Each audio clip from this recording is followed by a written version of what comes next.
जय माता दी मित्रों, नमस्कार। मैं माधुरी सिंह स्वागत करती हूँ आपके दृष्टि के क्लास में। और दृष्टि में हमने सामान्य परिचय प्रेमचंद्रपुर युग एक क्लास ले लिया है। ये प्रेमचंद्रपुर युग के महत्वपूर्ण उपन्यासकार को देखते हैं। पंडित गौरी दत्त ने लिखा है देवरानी जेठानी की कहानी। 1870 ईस्वी में लिखा है। पंडित गौरी दत्त 1870 ईस्वी में लिखा है देवरानी जेठानी की कहानी। सदानंद शंभुनाथ मिश्र, इन्होंने मनोहर उपन्यास लिखा है। सदानंद शंभुनाथ मिश्र, इन्होंने मनोहर उपन्यास लिखा है 1871 में। ईश्वरी प्रसाद एवं कल्याण राय, ये वामा शिक्षक लिखते हैं। वामा शिक्षक 1872 में।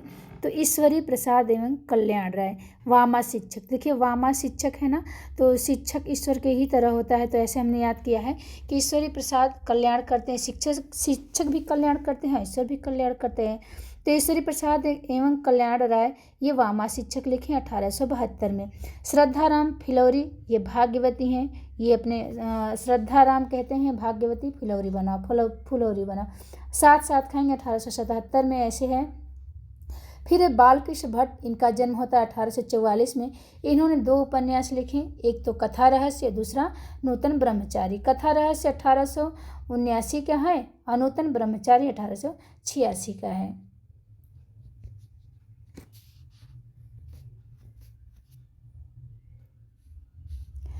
फिर ठाकुर जगमोहन सिंह लिखते हैं श्यामा स्वप्न। ठाकुर जगमोहन सिंह लिखते हैं श्यामा स्वप्न 1888 में। फिर लाला श्रीनिवास दास 1851 में जन्म होता है इनका। ये परीक्षा गुरु लिखते हैं, कब लिखते हैं? 1882 में लिख देते हैं। राधा चरण गोस्वामी, ये बीरबाला लिखते हैं 1884 में। राधा चरण गोस्वामी बीरबाला, राधा के चरण में कौन जा रहे हैं? तो बीरबालाएं जा रही हैं। देवकीनंदन खत्री का 1861 में जन्म है। इन्होंने कितने उपन्यास लिखे हैं? 9 उपन्यास लिखे हैं। देखते हैं देवकीनंदन खत्री। चंद्रकांता लिखते हैं 1882 में, चंद्रकांता। और ये चंद्रकांता का सन सही नहीं है, कंफ्यूज है, हमें लिखी भी हूँ। तो 1800 छोड़ते हैं। चंद्रकांता लिखते हैं नरेंद्र मोहनी 1893। वीरेंद्र वीर 1895। चंद्रकांता संतति 1896। 6 भाग में है ये, और ये प्रथम भाग है। तो चंद्रकांता संतति 1896 में लिखते हैं, 6 भागों में। कुसुम कुमारी 1899 में है। फिर है काजर की कोठरी 1902। अनूठी बेगम 1905। गुप्त गोदना 1913। भूतनाथ इन्होंने, इनका अधूरा है। चंद्रकांता का जो है, देवकीनंदन खत्री का जो भूतनाथ है ये अधूरा है। 6 भाग तो लिखा था इन्होंने, देवकीनंदन खत्री ने। और इनका पूरा इनको किसने किया था? तो दुर्गा प्रसाद ने पूरा किया था। ठीक है, 15 भाग लिखे थे दुर्गा प्रसाद, और ये 6 भाग लिख के छोड़ दिए थे। अधूरा है भूतनाथ इनका। तो देवकीनंदन खत्री का एक बार देखते हैं। चंद्रकांता नरेंद्र मोहिनी, वीरेंद्र वीर, चंद्रकांता संतति, कुसुम कुमारी, काजर की कोठरी, अनूठी बेगम, गुप्त गोदना, भूतनाथ अधूरा है। किसने पूरा किया है? दुर्गा प्रसाद ने पूरा किया है। अब हैं लज्जाराम मेहता 1863 के हैं। इन्होंने लिखा है धूर्त रसिक लाल 1889 में। धूर्त रसिक लाल, और इसमें 1889 में लिखे हैं स्वतंत्र रमा और परतंत्र लक्ष्मी को लज्जा आती है। लज्जाराम मेहता। धूर्त रसिक लाल को लज्जा आती है, स्वतंत्र रमा और परतंत्र लक्ष्मी रहती है तो लज्जा आती है। आदर्श दंपति अगर रहते हैं तो वो भी लज्जावान होते हैं, लज्जा आती है। लज्जाराम मेहता से हमने किया है। फिर बिगड़े का सुधार अथवा सती सुख देवी, तो बिगड़े का सुधार करने में भी लज्जा आती है। सुशीला विधवा होती हैं, उनको भी लज्जा आती है। आदर्श हिंदू जो रहते हैं उनको तो लज्जा आती ही है। तो लज्जाराम मेहता का लज्जा करके याद किया गया है। और लज्जाराम मेहता का है धूर्त रसिक लाल, स्वतंत्र रमा और परतंत्र लक्ष्मी, आदर्श दंपति, बिगड़े का सुधार अथवा सती सुख देवी, सुशीला विधवा, आदर्श हिंदू। फिर हैं राधा कृष्ण दास, निसहाय हिंदू। तो राधा कृष्ण के पास कौन जाएगा? जो निसहाय हिंदू रहेंगे 1890 में वही जाएंगे। राधा कृष्ण के पास निसहाय हिंदू जाएंगे। फिर एक किशोरी लाल गोस्वामी, इनका जन्म होता है 1865 में। रामचंद्र शुक्ल ने किशोरी लाल गोस्वामी को हिंदी का प्रथम प्रतिष्ठित उपन्यासकार माना है। तो किशोरी लाल गोस्वामी को किसने प्रतिष्ठित उपन्यासकार माना है? तो रामचंद्र शुक्ल जी ने। और गोस्वामी जी ने लगभग 65 उपन्यासों की रचना की, याद रखना है। तो गोस्वामी जी ने लगभग कितने उपन्यासों की रचना की है? तो 65 उपन्यासों की रचना की है। और किशोरी लाल गोस्वामी को हिंदी का प्रथम प्रतिष्ठित उपन्यासकार किसने माना है? तो ये मानते हैं कौन? आचार्य रामचंद्र शुक्ल जी। आचार्य रामचंद्र शुक्ल जी मानते हैं। फिर देखते हैं इनका है, इन्होंने सामाजिक उपन्यास और ऐतिहासिक उपन्यास लिखे हैं। किशोरी लाल गोस्वामी 1865 में जन्म होता है। 2 प्रकार के इन्होंने उपन्यास लिखे हैं। तो पहले सामाजिक उपन्यास देख लेते हैं, ठीक। तो समाज में देखिए कैसे किशोरी प्रणयनी परिणय, किशोरी का प्रणयनी परिणय होता है 1890 में। त्रिवेणी व सौभाग्यश्री, अब किशोरी अपना सौभाग्य समझती है, परिणय हो जाता है 1890 में। तो फिर सौभाग्यश्री किशोरी लाल गोस्वामी का है सौभाग्यश्री। फिर स्वर्गीय कुसुम व कुसुम कुमारी, अब ये सौभाग्य करते करते किशोरी लाल गोस्वामी स्वर्गीय हो जाते हैं, तो स्वर्गीय व कुसुम कुमारी, इनके में वाद देखिए लगा रहेगा। लीलावती व आदर्श सती हो जाती हैं किशोरी। फिर चपला व नव्य समाज का चित्र बनाते हैं किशोरी लाल गोस्वामी। तपस्विनी व कुटीरवासिनी, ये तपस्विनी है समाज में, तो सामाजिक हो जाएगा। फिर पुनर्जन्म व सौतिया डा, समाज में ये सब चलता है किशोरी लाल के साथ। फिर अंगूठी का नहीं, माधवी माधव व मदन मोहिनी, तो ये माधवी माधव मदन मोहिनी बन के रहना चाहते हैं समाज में किशोरी लाल गोस्वामी। और अंगूठी का नगीना किशोरी लाल गोस्वामी बन के रहना चाहते हैं, किसका? इनका समाज में। एक इनका है अलग से जिंदे की लाश में लिखी हूँ, ये भी किशोरी लाल का सामाजिक है। अब देखते हैं इनका है ऐतिहासिक उपन्यास कौन कौन सा है। तो हृदय हारड़ी व आदर्श रमणी, अब इतिहास में इनका किशोरी लाल गोस्वामी का इतिहास में दर्ज हो गया कि इन्होंने हृदय को हार गया था, ठीक। तो हृदय हारड़ी व आदर्श रमणी 1890 में। लवंग लता व आदर्श बाला एक थी, कोई कहानी ऐसे ऐतिहासिक कहानी समझेंगे हम, किशोरी लाल गोस्वामी कह रहे हैं कि लवंग लता व आदर्श बाला थी, ऐतिहासिक उपन्यास हो जाएगा इनका। तारा व छत्रकुल कमलिनी, तो छत्रकुल कमलिनी जैसे लग रहा है किसी पुराने वीर छत्राणी का नाम है, तो ऐसे कर लेंगे कि ऐतिहासिक है। तो तारा व छत्रकुल कमलिनी ये किसका है? किशोरी लाल गोस्वामी का है। राजकुमारी, एक राजकुमारी रहती थी, तो इतिहास का ही बात करेंगे, तो ये कौन कह रहा है? किशोरी लाल गोस्वामी उपन्यास है। कनक कुसुम व मस्तानी, तो ये बहुत मस्तानी रजिया बेगम ऐसे करके है ना ऐतिहासिक नाम, तो ये भी याद रहेगा कि कनक कुमारी, कनक कुसुम व मस्तानी, ये क्या उपन्यास है किशोरी लाल गोस्वामी का।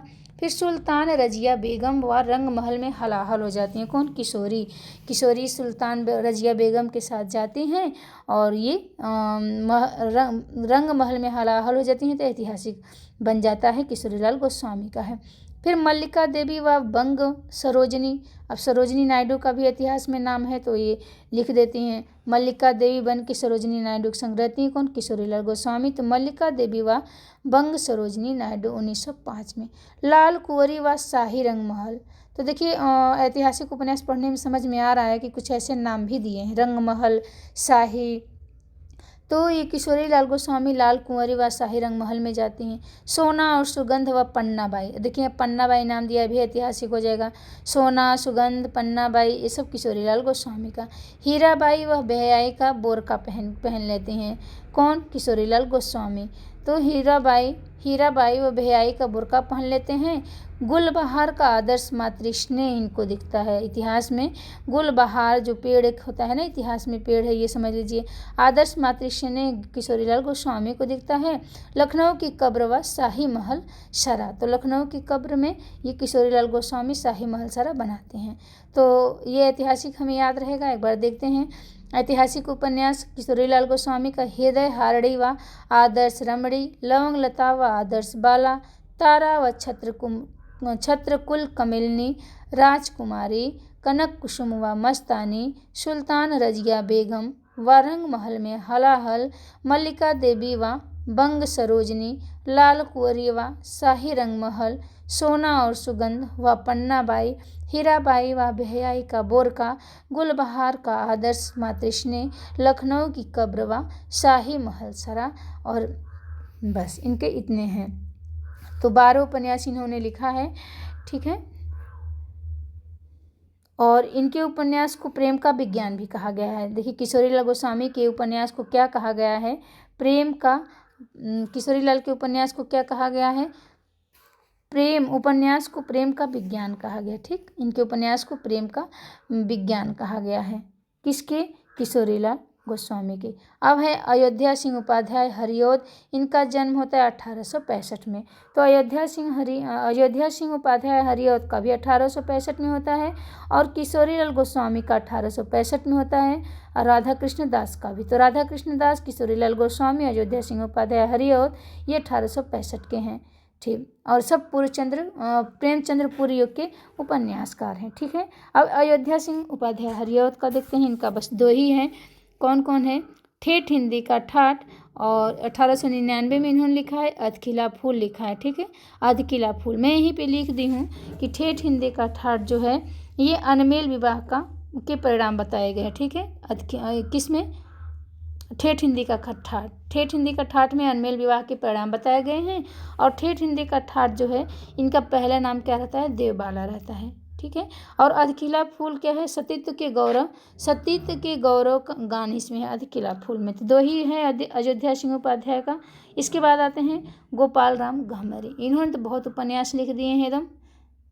गोपाल राम गहमरी ने 22 उपन्यास लिखे हैं। ठीक है, ये 12 तो लिखे थे किशोरीलाल, लेकिन 22 गोपाल राम गहमरी लिख देते हैं। क्या है, 1866 में इनका जन्म होता है। गोपाल राम गहमरी को हिंदी में जासूसी उपन्यासों का प्रवर्तक माना जाता है। तो गोपाल राम गहमरी को हिंदी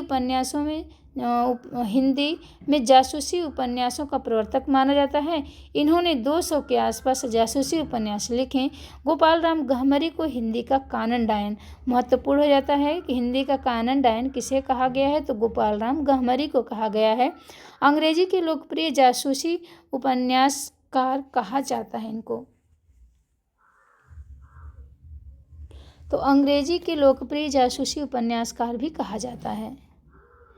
अब इनके देखते हैं, इन्होंने 22 उपन्यास लिखे हैं। क्या है, तो अद्भुत लाश, देखिए अद्भुत लाश है ये गोपाल राम गहमरी के, जिंदे की लाश है वो किशोरीलाल गोस्वामी का था, दोनों मिक्स हो जाता है। तो जिंदे की लाश किशोरी बन जाती हैं और लेकिन अद्भुत लाश ये गहमरी, बहुत गहमर बात है ना, जैसे गहरा बात है, अद्भुत लाश मिलता है। तो देखते हैं गहमरी का है अद्भुत लाश। 1896 में गुप्तचर आते हैं गोपाल राम गहमरी, गहरी बात लेके बेकसूर की फांसी देते हैं। गुप्तचर जो रहते हैं सरकटे लाश लाते हैं। पूछा जाता है कि गोपाल राम गहमरी, बहुत गहरी बात है कि खूनी कौन है, बेगुनाह का खून किसने किया, डबल जासूस लगा देते हैं गोपाल राम। मायावनी आती है, वहाँ चक्करदार चोरी हो जाता है गहमरी के घर, माल गोदाम में चोरी हो जाता है। चक्करदार चोरी होता है कैसा, माल गोदाम में चोरी हो जाता है, तो गोपाल राम गर्म हो जाते हैं। जासूस की भूल जो है उसको क्या करते हैं, जासूस की भूल है कि जासूस की चोरी नहीं पकड़ी गई।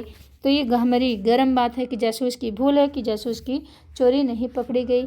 मेरी और मेरीना, अब गोपाल राम गहमरी कह रहे हैं गहमर, बहुत गहरी बात करें कि मेरी और मेरीना को लाओ, रहस्य विप्लव खोलेंगी वही, मेरी और मेरीना को लाओ, रहस्य विप्लव खोलेंगी वही। तो गोपाल राम गहमरी कह रहे हैं जासूस चक्कर में पड़ गया। अब देखिए चक्करदार चोरी किया, जासूस की भूल है कि जासूस की चोरी नहीं पकड़ी गई, जासूस चक्कर में भी पड़ गया, भयंकर भेद खुल गया। ये गहरी बात है कि जासूस के ही भयंकर भेद खुल गए। किले में खून हो गया, किले में खून हो गया गहमरी के। भोजपुरी की ठगी हुई, जासूस की डायरी निकली। तो गहमरी क्या किए, जासूस की भूल हुई कि जासूसी की चोरी पकड़ी गई, जासूस चक्कर में पड़ गया कि भयंकर भेद खुल गया, किले में खून किसका हो गया, भोजपुरी की ठगी पकड़ी गई, जासूसी की डायरी निकाली गई, गुप्त भेद। अब देखिए गुप्त भेद खुल गया, गहरी बात है, गहमरी से हम करें गहरी बात। तो गुप्त भेद खुल गया और जासूसी की अय्यारी पकड़ी गई और गाड़ी में लाश रख दी गई। तो जासूसी तो कई देखिन की है, तो जासूसी की अय्यारी पकड़ी गई, गाड़ी में लाश रख गई। तो 22 उपन्यास हम लोगों ने याद कर लिया। एक बार ऐसे देख लेते हैं ताकि याद हो जाए। देखिए गोपाल राम गहमरी हैं, इन्हें हिंदी का कानन डायन भी कहा जाता है और ये जासूसी उपन्यासों के प्रवर्तक भी हैं। ठीक, लिखते हैं अद्भुत लाश, गुप्तचर, बेकसूर की फांसी, सरकटी लाश, खूनी कौन, बेगुनाह का खून, डबल जासूस, मायाविनी, चक्करदार चोरी, माल गोदाम में चोरी, जासूस की भूल, जासूस की चोरी, जासूस की चोरी, मेरी और मेरीना, रहस्य विप्लव, जासूस चक्कर में, भयंकर भेद, किले में खून, भोजपुर की ठगी, जासूस की डायरी, गुप्त भेद, जासूस की अय्यारी और गाड़ी में लाश। ये इतने होते हैं गोपाल राम गहमरी के। अब है ब्रजनंदन सहाय,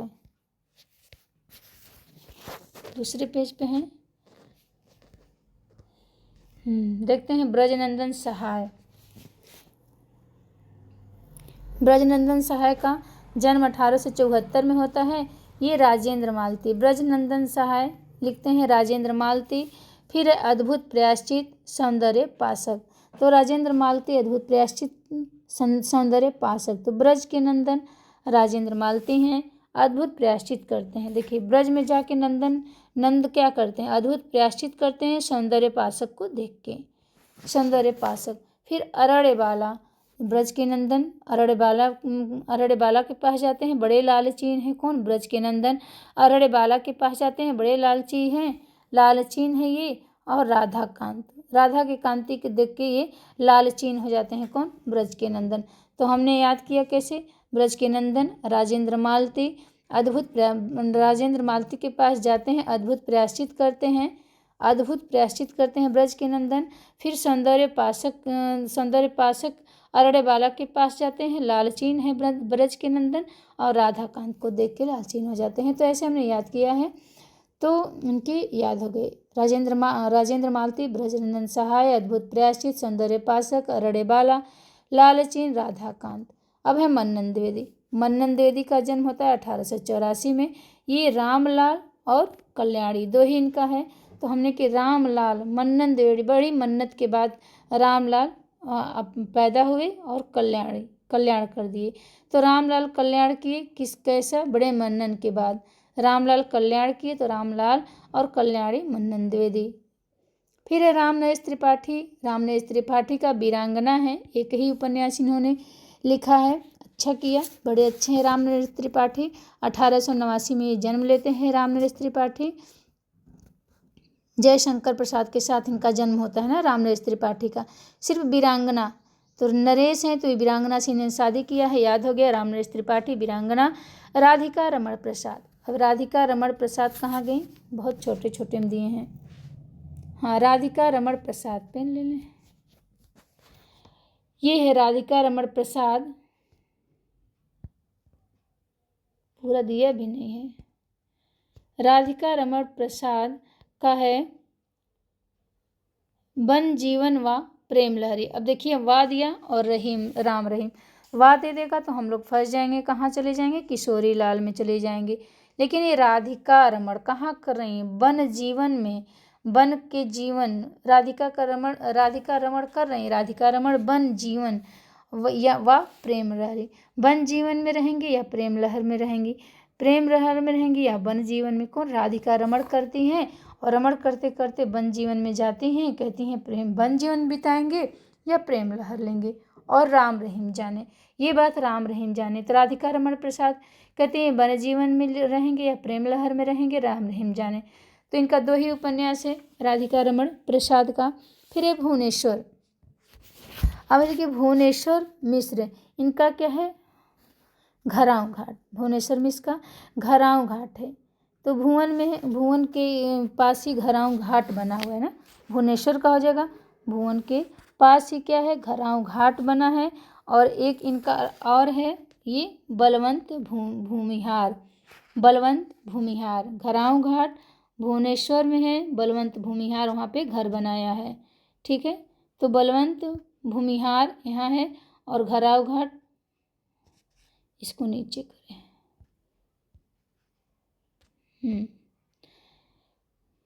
बलवंत भूमिहार, घराव घाट।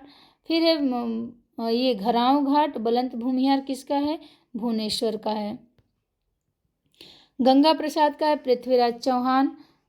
फिर कुंवर सिंह सेनापति, हमीर, लक्ष्मी देवी। तो 4 है गंगा प्रसाद। गंगा प्रसाद, गंगा का प्रसाद कौन लेगा? पृथ्वीराज चौहान लेंगे, ठीक, और कोई नहीं लेगा। जो पृथ्वीराज चौहान राजा रहेगा वही लेगा गंगा का प्रसाद।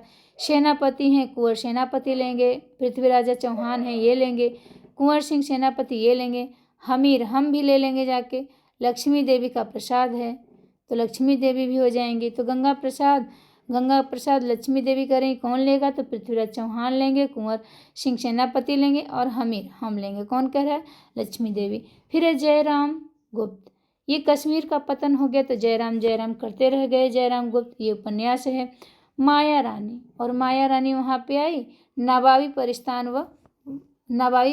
व आजिब अली शाह को लेके क्या की? कलावती के लेके चली गई। कैसे याद किया था? तो जयराम गुप्त, ये जयराम करते रह गए और क्या हुआ? कश्मीर का पतन हो गया। माया रानी कलावती आई और नवाबी परिस्तान व वाजिद अली के साथ चली गई। ये पाकिस्तानी थी माया रानी कलावती, ये आई और नवाबी परिस्तान और वाजिद अली के साथ लेके चली गई। कश्मीर का पतन हो गया। जयराम करते रह गए। अब जैनेंद्र किशोर का है, गुलेनार लिखे हैं ये। जैनेंद्र किशोर क्या लिखे हैं? गुलेनार लिखे हैं। फिर है मथुरा प्रसाद मिश्र का एक ही नूरजहां बेगम व जहांगीर। तो मथुरा से नूरजहां बेगम व जहांगीर से मिलने गए। नूरजहां बेगम व जहांगीर से मिलने गई कहाँ? मथुरा प्रसाद हो जाएगा नूरजहां बेगम व जहांगीर। वीरमणि मिश्र बंधु थे। मिश्र बंधु 3 भाई थे, वीरमणि तीनों थे, ठीक। अवध नारायण बीमाता, अवध में बीमाता थी ना, 3 माताएं थी अवध में, तो अवध नारायण बीमाता। कृष्ण प्रकाश सिंह वीर चूड़ामणि। अब देखिए वीर चूड़ामणि, कृष्ण चूड़ामणि किसे पहनाए थे ना? राधिका को पहनाए थे। तो वीर थी राधिका, वीर चूड़ामणि कौन पहनाता है? कृष्ण प्रकाश सिंह। कुंवर हनुमंत ये चंद्रकला। तो देखिए याद किया है, हनुमंत पे भी ये अनुसार लगा है, चंद्रकला पे भी, ठीक। फिर श्याम सुंदर वैद्य, ये पंजाब पतन हो जाता है तो वैद्य बन के आते हैं श्याम सुंदर वैद्य। अब देखते हैं डिटेल। पंडित गौरी दत्त कृत देवरानी जेठानी की कहानी स्त्रियों के पढ़ने लिखने तथा उन्हें गृहस्थ धर्म का उपदेश देने के लिए लिखा गया था। तो हमें पता चल गया कि गौरी दत्त की कहानी जो थी, गौरी दत्त कृत जो कहानी थी, देवरानी जेठानी की कहानी, इसमें क्या है? तो ये स्त्रियों के पढ़ने लिखने, उन्हें गृहस्थ धर्म का उपदेश देने के लिए लिखा गया था। स्त्री शिक्षा के साथ साथ यह उपन्यास 19वीं शताब्दी के मध्यवर्गीय बनिया समाज के जीवन के यथार्थ चित्र प्रस्तुत करता है। इनमें विधवा विवाह के समर्थन की झलक मिलती है, ठीक है। तो ये देवरानी जेठानी पढ़ने लिखने के लिए बना था, स्त्रियों को गृहस्थ धर्म का उपदेश देने के लिए बना था, और ये 19वीं शताब्दी के मध्यवर्गीय बनिया समाज के जीवन पर भी बना था और विधवा विवाह की समर्थन में भी झलक मिलता है। अब है ईश्वरी प्रसाद एवं कल्याण राय, इनका है बामा शिक्षक, ठीक। तो बामा शिक्षक उपन्यास में ढाई गांव के जमींदार लाला भगवान दास के परिवार की कथा प्रस्तुत की गई है। उपन्यास का पात्र मथुरा दास बाल विवाह तथा विवाह के अवसर पर किए जाने वाले अपव्यय का विरोध है। तो शिक्षक हैं तो भाई फालतू जो काम रहेगा उसके लिए विरोध करेंगे। तो ये क्या कहते हैं कि ढाई गांव के क्या है, उपन्यास में ढाई गांव के जमींदार लाला भगवान दास के परिवार की कथा प्रस्तुत की गई है, और इसमें उपन्यास का पात्र कौन रहता है? मथुरा दास। इसमें बाल विवाह तथा विवाह के अवसर पर जो खर्च किया जा रहा है उसका विरोध किया गया है। किसमें? बामा शिक्षक में। श्रद्धाराम फिलौरी का भाग्यवती है, 1877 में खाते हैं 7/7 1877 में हो गया था। इसमें स्त्री शिक्षा का मुख्य उद्देश्य, देखिए भाग्यवती में भी स्त्री शिक्षा का मुख्य उद्देश्य है, और हम लोग अभी पढ़े हैं ऊपर देवरानी जेठानी की कहानी, इसमें भी स्त्री शिक्षा है। तो इस भाग्यवती में स्त्री शिक्षा का मुख्य कथ्य है, जिसके साथ मध्यवर्गीय ब्राह्मण परिवार तथा समाज की तत्कालीन जीवन दशा का चित्रण हुआ है। 1889 ईस्वी में 79 है, हाँ 1879 ईस्वी में ईस्वी के नवंबर मास के हिंदी प्रदीप के संकलनों के आधार पर मधुकर भट्ट ने रहस्य कथा का उल्लेख किया। बालकृष्ण भट्ट के उपन्यास रहस्य कथा में अवध के एक गांव और लखनऊ से जुड़े जमींदार परिवार की कथा प्रस्तुत की गई है। गोपाल राय के अनुसार हिंदी उपन्यास में विवाह पूर्व प्रेम का अंकन भी रहस्य कथा उपन्यास से ही आरंभ होता है। तो ये भी महत्वपूर्ण है कि गोपाल राय के अनुसार क्या है कि हिंदी पूछा जा सकता है किस उपन्यास में गोपाल राय के अनुसार किस उपन्यास में विवाह पूर्व का अंकन किस उपन्यास से आरंभ होता है। तो ये रहस्य कथा से ही विवाह पूर्व प्रेम का अंकन शुरू हो जाता है। ठीक, नूतन ब्रह्मचारी में क्या है, उपन्यास का पूरा सच। नूतन ब्रह्मचारी में उपन्यास का पूरा नाम दिया है। उपन्यास का पूरा नाम नूतन ब्रह्मचारी एक सहृदय के हृदय का विकास है। अच्छा, कितना बड़ा नाम है, देखिए नूतन ब्रह्मचारी का पूरा नाम क्या है, तो नूतन ब्रह्मचारी एक सहृदय के हृदय का विकास है। इसमें विनायक राव नामक बालक केंद्रीय पात्र हैं जो नूतन ब्रह्मचारी और सहृदय हैं। गोपाल राय के अनुसार नूतन ब्रह्मचारी की कथा तब की है। गोपाल राय के अनुसार नूतन ब्रह्मचारी की कथा तब की है जब भारत में अंग्रेजों का एक छत्र राज नहीं था। उस समय पिंडारी लूटपाट करते थे। इस उपन्यास में ब्रह्मचारी विनायक के सद्व्यवहार के माध्यम से डाकुओं के हृदय परिवर्तन को दिखाया गया है। तो नूतन ब्रह्मचारी कब का लिखा है, जब भारत पर अंग्रेज एक छत्र राज नहीं था तब का है ये नूतन ब्रह्मचारी। और उस समय पिंडारी लूटपाट करते थे और ब्रह्मचारी विनायक के सद्व्यवहार से डाकुओं का हृदय कैसे परिवर्तन होता है ये इसमें दिखाया गया है। किसमें, नूतन ब्रह्मचारी में। नूतन ब्रह्मचारी की ऐतिहासिक कथा वस्तु के आधार पर डॉक्टर गोपाल राय ने बालकृष्ण भट्ट को प्रथम ऐतिहासिक उपन्यासकार माना है। ठीक है, महत्वपूर्ण ये है। तो ये यहाँ पे महत्वपूर्ण हो जाता है कि डॉक्टर गोपाल राय ने बालकृष्ण भट्ट को प्रथम ऐतिहासिक उपन्यास माना है और नूतन ब्रह्मचारी की ऐतिहासिक कथा वस्तु के आधार पर ही माना है। ठीक है, 100 अजान एक सुजान हिंदी का पहला उपन्यास है। ये भी प्रश्न महत्वपूर्ण हो जाता है कि कौन सा हिंदी का पहला उपन्यास है, तो 100 अजान एक सुजान, जिसमें चरित्र चित्रण को कथा या उद्देश्य की तुलना में प्राथमिकता दी गई है। इस कथा में अवध प्रांत के अनंतपुर निवासी सेठ हीराचंद्र के दो पुत्र ऋषिनाथ और निधिनाथ अज्ञानियों के संगति में पड़ने एवं विलासी जीवन व्यतीत करने के कारण जालसाजी के अपराध में पकड़े जाने, फिर गुरु चंद्रशेखर सुजान द्वारा बचाने एवं उचित मार्ग पर लाने की कथा वर्णित है। इस उपन्यास को परीक्षा गुरु की परंपरा में माना जाता है। अच्छा, ये 100 अजान एक सुजान को कहा गया है कि इस उपन्यास को परीक्षा गुरु की परंपरा में माना जाता है।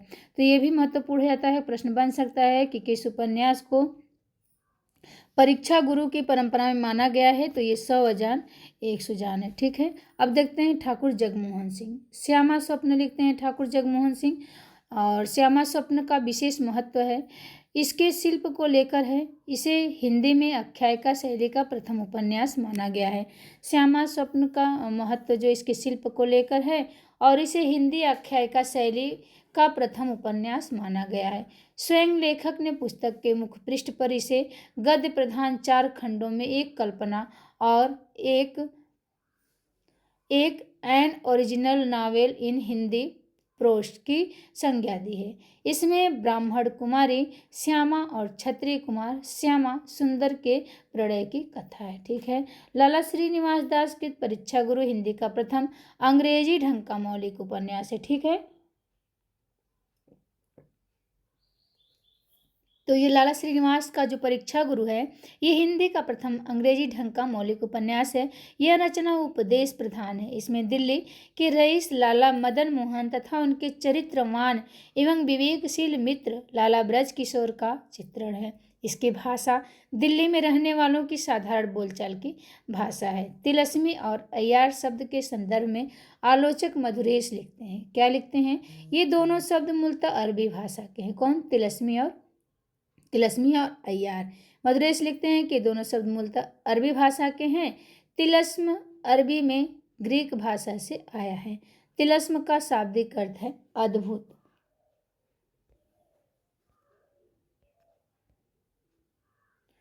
अद्भुत और आश्चर्य कल्पना संचित कोश की रक्षा के लिए नियत की गई भयानक शक्ल दवाओं तथा लग्नों के मेल से बंधा हुआ यंत्र। अय्यार का अर्थ होता है चालाक।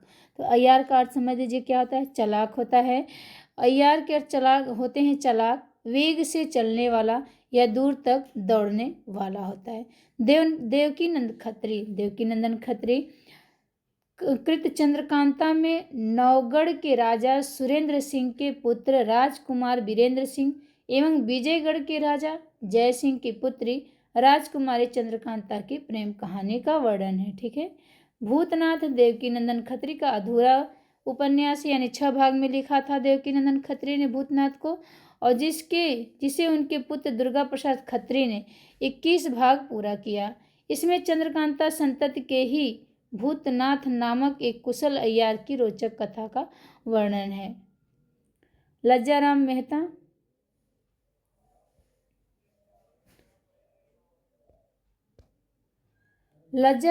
कृत स्वतंत्र रमा और परतंत्र लक्ष्मी में 2 बहनों रमा तथा लक्ष्मी की कहानी है।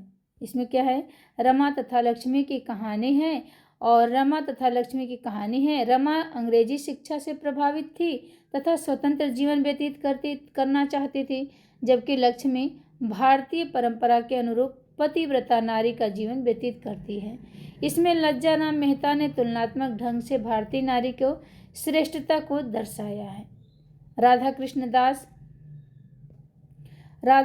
दास कृत निस्सहाय हिंदू हिंदी का पहला पूर्ण उपन्यास है। निस्सहाय हिंदू जो है ये पूर्ण है, पहला ऐसा उपन्यास है जो हिंदी का पूर्ण उपन्यास है, निस्सहाय हिंदू।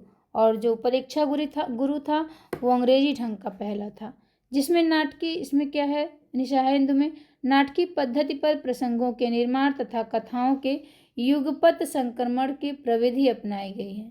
यह गोवध निवारण हेतु लिखा गया उपन्यास है। तो निस्सहाय हिंदू गोवध निवारण हेतु ये महत्वपूर्ण हो जाता है कि निस्सहाय हिंदू में विषय वस्तु क्या है, तो गोवध निवारण के हेतु लिखा गया उपन्यास है। गोपाल राय के अनुसार निस्सहाय हिंदू हिंदी का पहला ऐसा उपन्यास है जिसमें मुस्लिम समाज का अंकन है। तो हिंदी का पहला ऐसा उपन्यास है निस्सहाय हिंदू जिसमें मुस्लिम समाज का भी अंकन हुआ है, तो इसलिए महत्वपूर्ण हो जाता है ये। किशोरीलाल गोस्वामी को हिंदी में ऐतिहासिक उपन्यास लेखन परंपरा का जन्मदाता माना जाता है। ये भी महत्वपूर्ण है कि पूछे कि ऐतिहासिक उपन्यास लेखन परंपरा का जन्मदाता किसे माना गया है, तो ये किशोरीलाल गोस्वामी है। ठीक है। किशोरीलाल गोस्वामी के हृदय हारड़ी व आदर्श रमणी हिंदी का पहला ऐतिहासिक उपन्यास है। अब देखिए हृदय हारड़ी जो है ये ऐतिहासिक, हृदय हारड़ी व आदर्श रमणी किशोरीलाल गोस्वामी का पहला ऐतिहासिक उपन्यास है।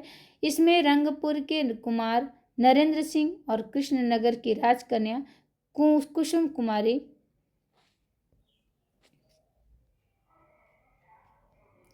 के प्रेम, साहस एवं धैर्य का चित्रण किया गया है तथा नवाब सिराजुद्दौला 1756-57 के समय में व्याप्त अव्यवस्थाओं एवं बंगाल की क्षुब्धता का अंकन है। कुसुम कुमारी का है लखनऊ की कब्र व शाही महल सारा की रचना गोस्वामी दास जो है अंग्रेजी पुस्तक बादशाह के गुप्त चरित्र के आधार पर लिखा है।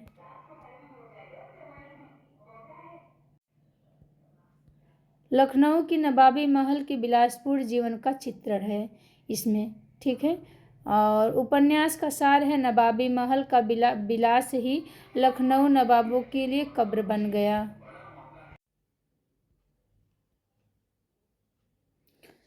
तो गोस्वामी जी द्वारा रचित जो स्वर्गीय कुसुम व कुसुम कुमारी है ये वेश्या जीवन पर आधारित हिंदी का पहला उपन्यास है। ठीक है। ये पूछा जा सकता है कि कौन सा उपन्यास हिंदी का पहला उपन्यास है जो वेश्या जीवन पर आधारित है, तो स्वर्गीय कुसुमा कुसुम कुमारी गोस्वामी जी द्वारा रचित है। हरिऔध के ठेठ हिंदी का ठाठ उपन्यास इसका एक नाम और था देवबाला। इस उपन्यास में क्या है, अनमेल विवाह की समस्या का चित्रण हुआ है। इस उपन्यास में मुहावरों की पाठ्य पुस्तकों का भी इस उपन्यास को क्या कहा गया है? तो मुहावरों की पाठ्य पुस्तक भी कहा गया है। किसे? ठेठ हिंदी का ठाठ। देवबाला भी का नाम इनका है और मुहावरों की पाठ्य पुस्तक भी कहा गया है इसे। अनमेल विवाह की समस्या का भी चित्रण है। ठेठ हिंदी का ठाठ जो हरिऔध की है। अधखिला फूल, अधखिला फूल में क्या है? इसमें धर्म की महत्ता के साथ अंधविश्वास एवं धार्मिक आडंबर के दुष्परिणाम का चित्रण किया गया है। अधखिला फूल में धर्म की महत्ता के साथ अंधविश्वास एवं धार्मिक आडंबर के दुष्परिणाम का चित्रण है। ब्रजनंदन सहाय कृत सौंदर्य पाशक, इसमें उपन्यास के विवाह संबंधी कुप्रथाओं जैसे अपव्यय, दहेज प्रथा, वृद्ध विवाह आदि का विरोध किया गया है। ठीक है। कुंवर हनुमंत सिंह रचित चंद्रकांता में सर्वप्रथम स्त्रियों के बलात् शोषण का चित्रण किया गया है। तो कुंवर हनुमंत सिंह, ये क्या इनका चंद्रकला जो है इसमें क्या है? स्त्रियों के बलात् शोषण का चित्रण किया गया है। ठीक है। अन्य तथ्य में देखते हैं क्या लिखा हुआ है। ब्रजरत्न दास के अनुसार भारतेंदु हरिश्चंद्र ने कुछ आप बीती कुछ जग बीती शीर्षक से एक उपन्यास लिखना आरंभ किया था। कौन? भारतेंदु हरिश्चंद्र। और रत्न दास के अनुसार तो कुछ आप बीती कुछ जग बीती शीर्षक से एक उपन्यास लिखना आरंभ किया था, जिसका केवल एक हिस्सा प्रथम खेल नाम से प्रकाशित हुआ था। तो कुछ आप बीती कुछ जग बीती का एक हिस्सा क्या नाम से? प्रथम खेल नाम से प्रकाशित हुआ था। बाबू शिवनंदन सहाय ने कुछ आप बीती और कुछ जग बीती को उपन्यास माना है, किंतु अधिकांश विद्वानों ने इसे आत्मचरित परक निबंध के अंतर्गत रखा है। तो बाबू शिवनंदन सहाय ने कुछ आप बीती कुछ जग बीती को क्या माना है? उपन्यास माना है, किंतु अधिकांश विद्वान इसे क्या कहते हैं? आत्मचरित परक निबंध के अंतर्गत रखते हैं। तो धन्यवाद आप लोगों का। जय माता दी, राधे राधे। अब अगले क्लास में हम मिलेंगे। प्रेमचंद्र युग के उपन्यास पढ़ेंगे। तो आप लोगों का धन्यवाद। जय माता दी, राधे राधे। अगर क्लास पसंद आए तो लाइक शेयर सब्सक्राइब करिएगा। जय माता दी।